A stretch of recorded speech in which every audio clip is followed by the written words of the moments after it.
Hi all, my name is Jenny and I wanted to make a video um, because I've been feeling like I want to express myself around what's important to me and um, and I've been wanting more resources too and to learn from other people that are studying Course in Miracles and to see their progress and how they're working with it and um, and I thought I might as well contribute to that as well. Um, I came to Course in Miracles when I was maybe 19. I'm 28 now, so I've almost been studying it for 10 years, which is so surprising to me that it's been that long. I've always been very interested in spirituality, and my concept of God has shifted a lot. I was raised Catholic. Starting in 6th, 7th, 8th grade, I started to not want to go to Catholic Mass anymore with my mom. I'm actually wearing the Catholic school sweatshirt that I had growing up,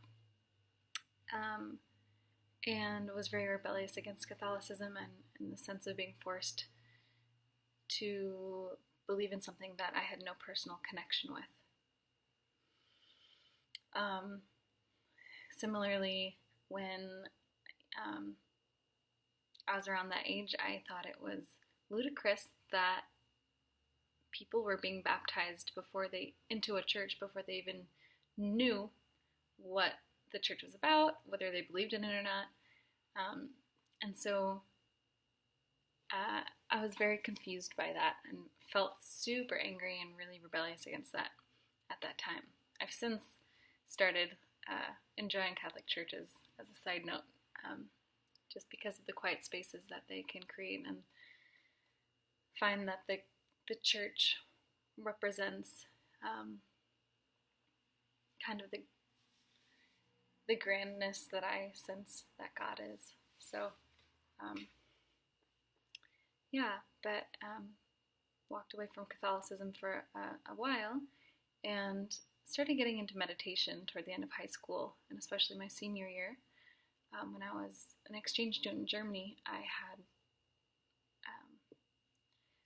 I suffered a lot mentally from loneliness and intense anxiety and worry that I had not experienced to that extreme before.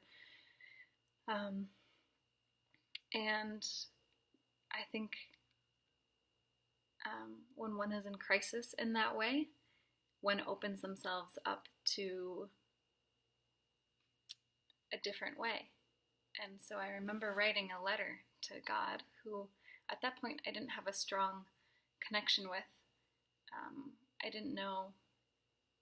I knew that I believed in something, and I knew that something was going on. There's some mystery that I felt connected with, and I,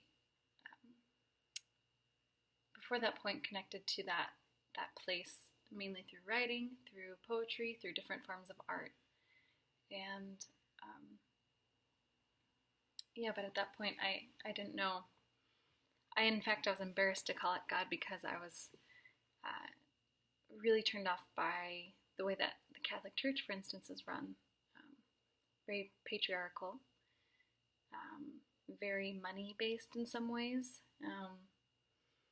And I didn't find that a lot of my values matched the values of the Catholics that I knew at the time. And so I had all these preconceived ideas about what Christianity and Catholicism was, what they were, and felt embarrassed. Even to this day, I have a little bit of shyness or desire to be seen for what I mean when I use the word God. But I remember one day in English class in this German high school, Gymnasium, I wrote this letter to God. I was at the edge of feeling so overwhelmed, so at wit's end, so lost. And I wish I could find that letter. I found it a few years later, and I'm not sure where I put it at this point, but I think that was the turning point for me. I knew that I couldn't do this anymore alone. I was trying all my strategies of meditation, I didn't have very many tools at that time, but writing, meditation, and there was a dead end, and I was kind of just like, I don't know what the bleep I'm doing. Show me another way. I think the exact words I wrote were something like, dear God, if you're there, if someone is there listening, please help me. I need help.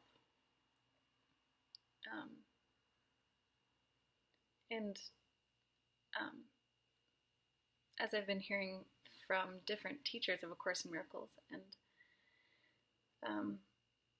as Bill Thetford and Helen Schucman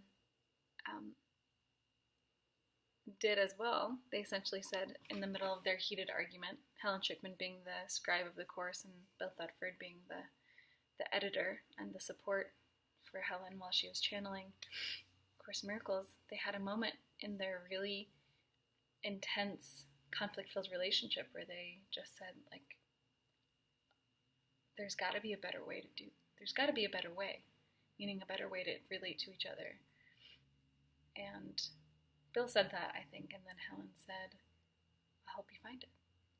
And from that decision point, Course in Miracles came to be through a long series of trials, and Helen slowly beginning to describe it. And I think that anyone who opens them up to a sincere desire to change, to be open to thinking differently about something will come out of that. It may not be Course in Miracles, it may not be anything that's explicitly spiritual even, or uses the word God or anything like that. As the Course says,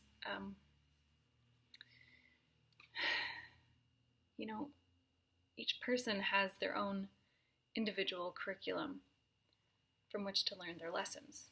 And so I had, as everyone does, I've had my own series of tools that have helped me to come to what I believe finally to be Course in Miracles. And I'm sure that'll be it's a lifelong path. But when I look back in my past, I see step by step by step.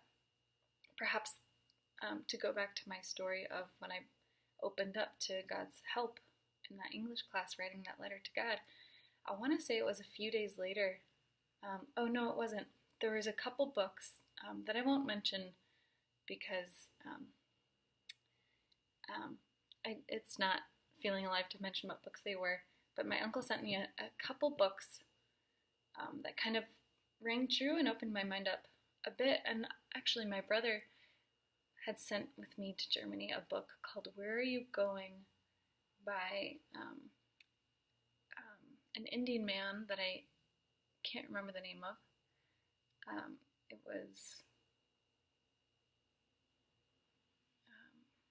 It's not coming to mind, but the book is called Where Are You Going?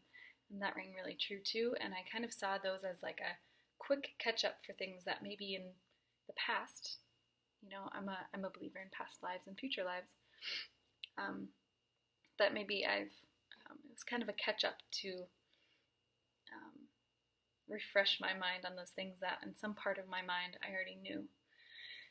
And then I was reading an interview with my favorite band at the time.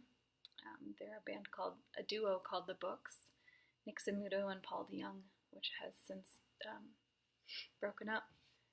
But Nick Zamuto was talking about his journey on the Appalachian Trail and how spiritual and grounding and releasing of a time it was, and healing and forgiving of a time it was for him. And he mentioned a resource for him that he recommended to, quote, anyone who was sincerely interested in the pursuit of peace. He recommended this book. And I'm thinking, that's me. In high school, I was really obsessed with anti-war work, and started a peace group in my high school, and it was, who knows how successful the group itself was, but I,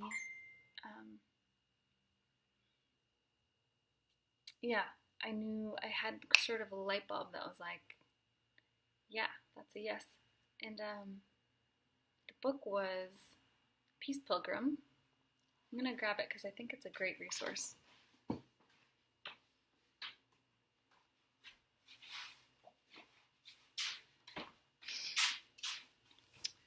So it might turn out backwards. Maybe it'll not be backwards when I upload this, but this is the original copy, hence why it is so worn. But I was, like I said, living in Germany, and I ordered this book not knowing that it's actually available for free online.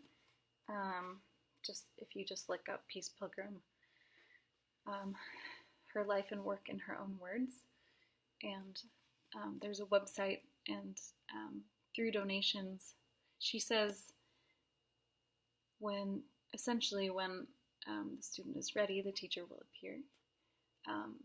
Those who try to buy the truth or sell the truth won't find it. And so it was important to her that she gave her life to, of service, completely free. And so the organization that was created after her death put a lot of her speeches and different resources together to make this book. So she did not write this book. This was compiled from all of her speeches that she gave over the course of her life. I ordered this book through the local bookstore, not knowing I could get it for free online, and it was the turning point for me as far as my spiritual journey. She explained God to me in a way that rang so true. I cried belly tears throughout reading it and thought I wanted to become a nun, dedicate my life to God, and that's true, I do.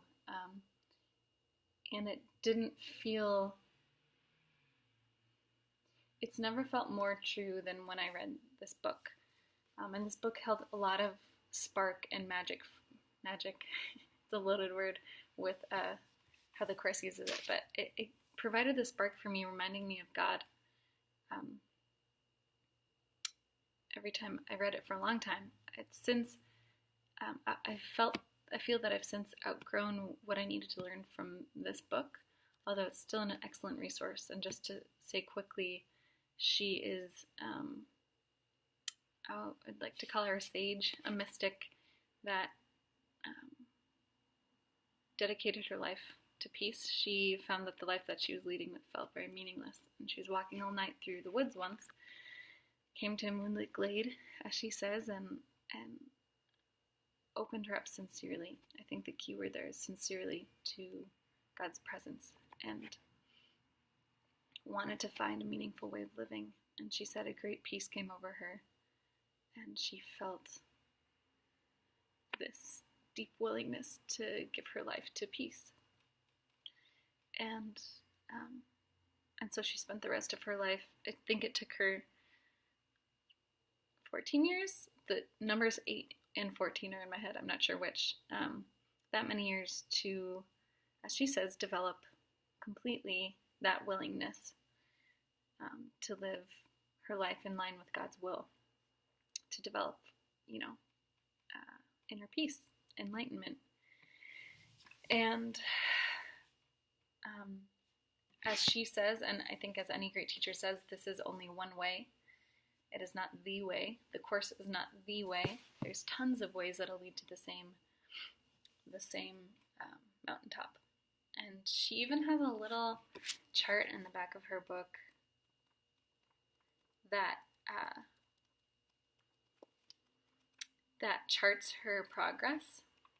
Here it is. On the spiritual journey, starting here. And she says these are the ups and downs of emotion. And then this was the moment that she completely surrendered her life to God. And so she had that hump, and she didn't have to go down in these deep, dark valleys again. But you can see, peak, valley, peak, valley, peak, valley, peak, valley. And then one big moment. And yeah, it's just an upward slope. And I just thought that was so interesting. Again, all of her texts are available for free online. It might be peacepilgrim.com or Friends of Peace Pilgrim. I can put the link below. So she was a magical part of my journey and very much inspired by, I think, that choice to open up to God's will for me. And so worked with Peace Pilgrim for a long time, and her guidance around how to cultivate inner peace. And at some point, I think the Christmas of when I was 19, that must have been 2010, I think, or maybe 2008, 2009. My uncle gave me a series of books, me and everyone in my family, a series of books, saying that these answered all the questions that the Bible didn't answer for him. And, half of the people in my family thought that he was nuts. And the other half, aka actually just me, decided that I really liked the books and first read Gary Renard's Disappearance of the Universe, which I will go snag off the shelf too.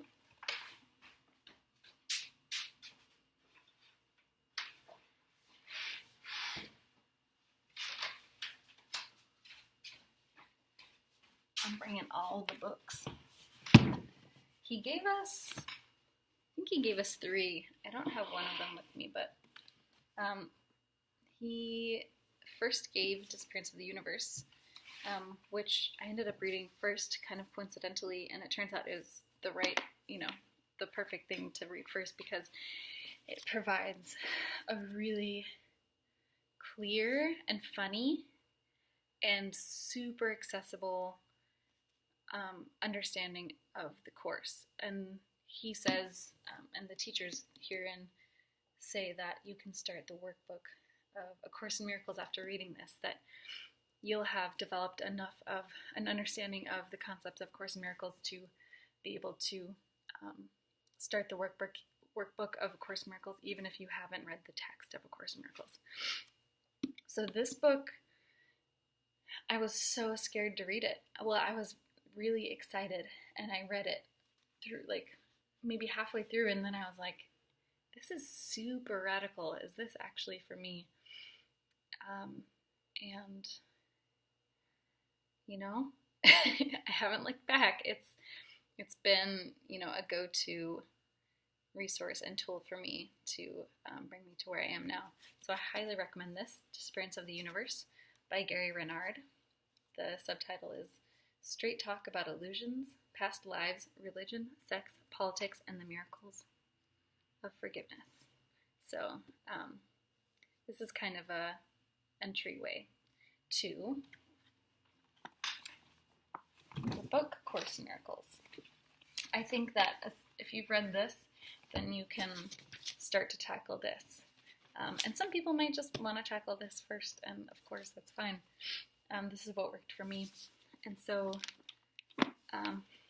Course in Miracles, Foundation for Inner Peace, I highly recommend this specific publishing company because it's the publishing company that was founded by the originators of Course in Miracles, Bill Thetford, Helen Schucman, Kenneth Wapnick, one of my favorite teachers, and Judy Skutch. They all kind of found each other as the Course was being scribed and were the perfect puzzle piece. They were the perfect puzzle pieces to create the completed puzzle. That metaphor is escaping me. To support the birth of this book. And so Foundation for Inner Peace, I think, is a great way to go. Of course, you don't have to, but I trust this group of people a lot. And there have been different branches of this publication that there's been, some controversy about the copyright being taken from Foundation for Inner Peace and used that in a way that the original four were not guided to by the Holy Spirit. So personal preference is Foundation for Inner Peace. And just a quick overview, Course in Miracles. It has right on the front the preface, the text, workbook for students, manual for teachers, clarification of terms, and supplements. So originally these were in separate books, and they've since compiled it into one big book, which I think is really handy. And so the text goes on for about this amount, and then we have the workbook. Trying to find the initial page of it, the entry page. Voila. A Course in Miracles workbook for students. And then this is the text. And then at the end is the manual for teachers. And then clarification of terms. And then I really like the supplements part. There's something called the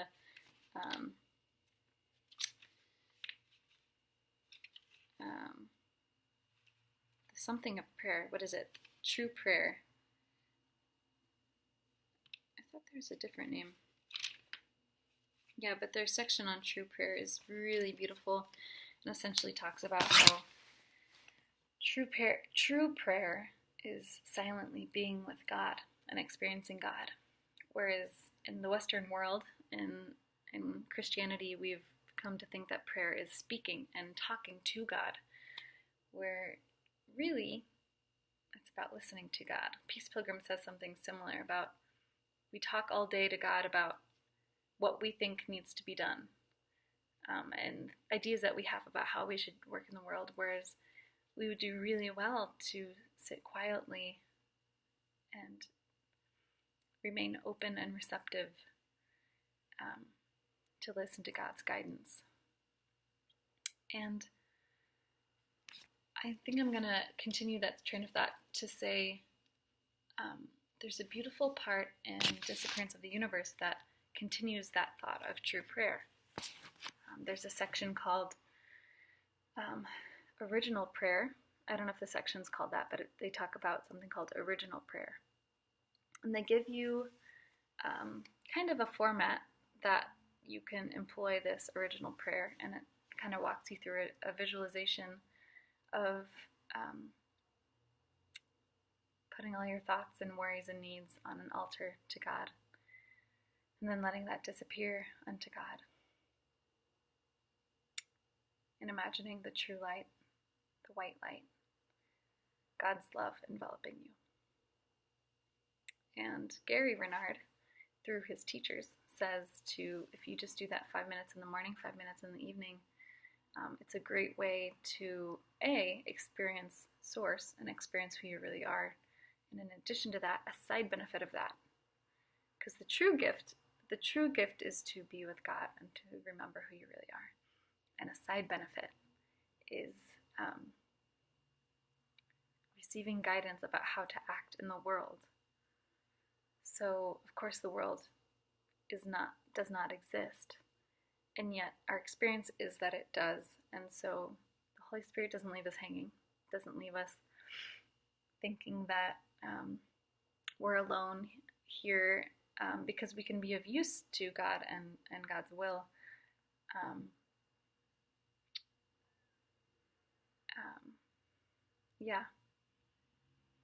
While seemingly being in the world. So I love that part, and he says, you do that for a few weeks, and you might be eating a sandwich one day, and just the thought strikes you of an idea to a problem that just seemingly comes out of nowhere. I've experienced it as an answer blossoms in my heart really gently and slowly, and that's how I know that it comes from God. A lot of times I'll try to manually figure something out with logic, and I know that that's not coming from God. And so it's the sense of this gentle opening, and this and it'll suit your needs as you see it. So that's what I wanted to share for now. I've I've no doubt in my mind for me that Course in Miracles is my path, and it speaks so true to me. And it's not about Course in Miracles. It's about my relationship with God. And so it's a tool, not to be worshipped in and of itself or whatever, or made into dogmatic rules and dogmatic belief systems. It's a tool, and you'll know it by its fruits, right? So you'll see if it makes an impact on you and helps you become more peaceful and helps you to have contact with God. That's how you know that it's working. And you don't have to, I think it says it there, or Kenneth Wapnick says it, but you don't have to, I forgot what I was going to say. You don't have to believe in it. You don't even have to believe in Jesus. But see how it works for you, and if it makes you more peaceful, more kind. That's what it's really about. I wanted to show a couple other things and mention Kenneth Wapnick, who I also have benefited so much from, as you can see on my blog, Quiet Grasses. My first post there on it's quietgrasses.wordpress.com, I think, and .com. I just made it, so I'm not up on it completely, but I started making a resource of Kenneth Wapnick.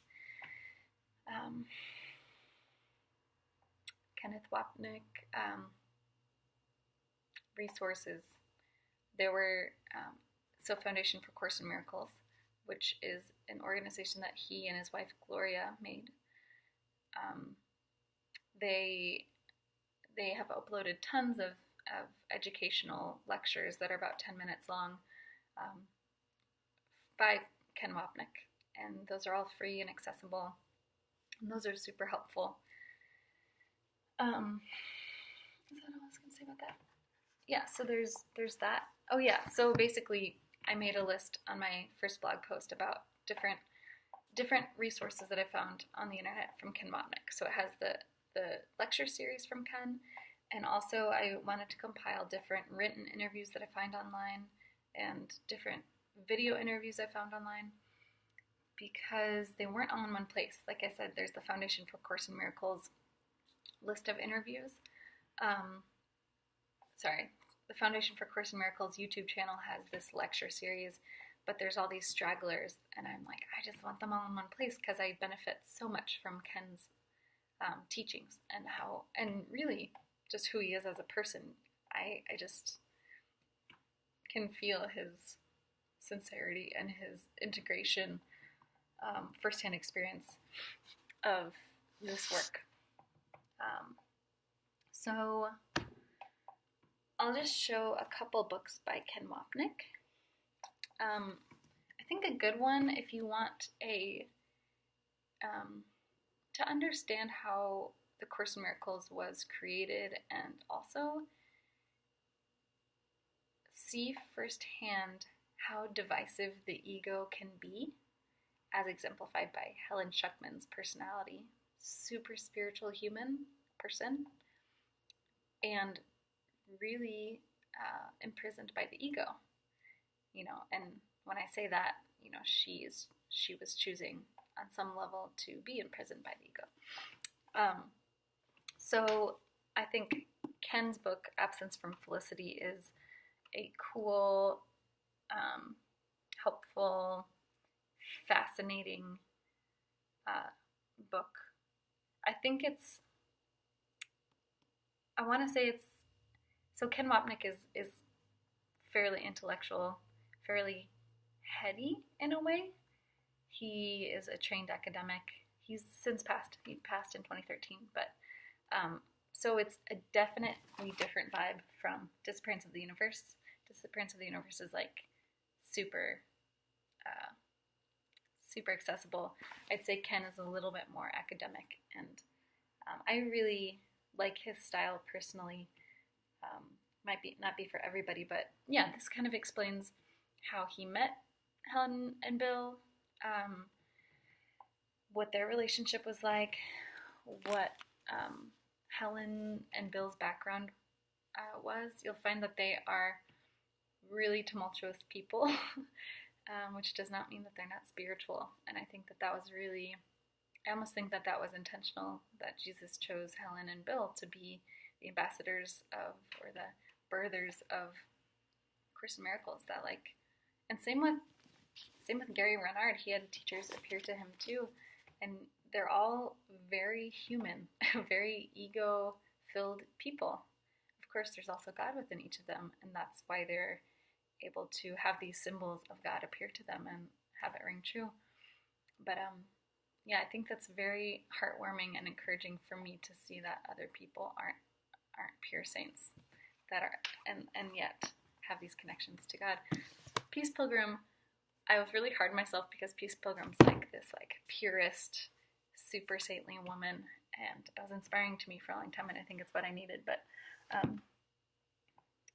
yeah, I might make a video on her at some point because I think that she is an interesting case, and it's been interesting for me to see how Course in Miracles and Peace Pilgrim, for instance, and other frameworks of understanding enlightenment, how they are reconciled with each other, and how you can understand each other through these different lenses. The other book I want to show you is A Symphony of Love. So this is a pretty new book. Came out in 2017, I want to say. And it was published after Ken died, and it's an autobiography. It's filled with several different writings of Ken's, including 2 autobiographies, one shorter one longer one, which I find so fascinating, and also poetry that he's written, and short stories that he's also written, which for some reason I can't get into. I like nonfiction much more than fiction. But yeah, he has fiction stories that he's written, and that are also, very spiritually based. And he also, so he has a PhD in psychology, and it has what I think is his dissertation about, what's it called? It's called, I can't find the name of it, but it's basically about Saint Teresa of Avila, I'm not sure how to say it, and comparing her experience of mystical connection to the divine with schizophrenia, and how they're actually quite similar and what the differences are. And I think that's very interesting. I find that I'm very, very, very drawn to mystics, and specifically people who I believe have achieved enlightenment. I personally am pretty sure Ken has achieved enlightenment. I feel very confident that Peace Pilgrim has. And I'll name one more person, Margot Krickar. She is a woman from the Netherlands. Why am I forgetting what the country? Oh, Holland. She's from Holland. And she, yeah, I'll talk more about her in a second. But just to finish up with him, I love this book. And you can just look through it. And I love the autobiographies the most because it shows, I'm really interested in learning about people's journeys to God and the ups and downs, because it helps me contextualize my own tumultuous journeys of, some highs and then some really low lows. And it's beautiful to see that the ego can bring you through some barren deserts, and that it's all part of the journey. So there's that. And lastly, I will mention Margot Krickar, which, oh yeah, I know where her book is.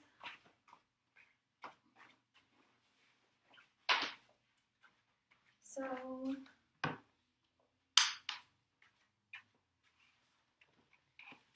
I'm taking my phone out because Margot Krickar, she was a woman born in Australia actually, but moved to Amsterdam.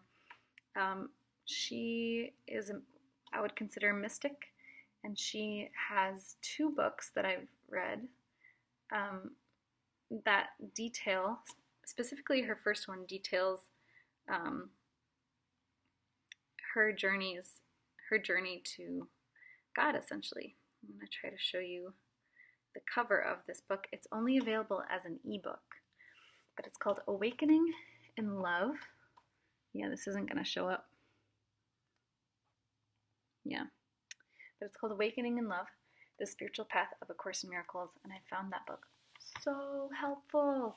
She talks so much about dark nights of the soul and peaks, and the way that she has really deeply integrated her journey to undoing the blocks that she had to love. And it's essentially a memoir. A lot of the people that I've recommended this book to don't seem to like it as much as I do. But I was going through a really, really emotionally tumultuous time when I read that book, and it was exactly what I needed to contextualize my experience and to understand forgiveness on a deeper level. Honestly, yeah, I would say that Disappearance of the Universe and Gary Renard's books are very kind of, are again much more accessible, whereas Margot Cricker and Kenneth Wapnick's books, I think, are a little bit more nuanced. And so she answers questions that I had while going through this path and explains them in a way that I haven't read anywhere else. Perhaps I'll make another video also about her and the more nuanced ways that she talks about forgiveness, because I think it's really cool. And yes, so Awakening in Love, and then her second book is called The Great Liberation. And these are all like, self-published books. She's also since passed I think she also passed in 2013, the same year that Kenneth Wapnick passed away. And this one is a little bit more technical, strangely. The first one, Awakening Love, is more memoir-based and more anecdotal. And this is much more technical. It quotes the Course a lot more. It has charts in the back and drawings, that helps you understand projection and the ego and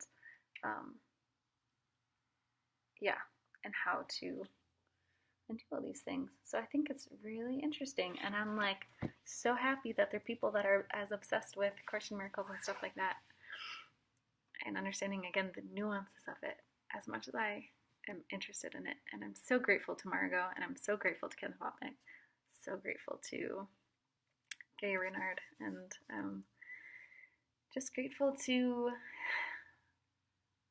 be following a path that I know I'm not alone on, and to have the guidance when I'm able to access it and willing to access it, the guidance of Jesus.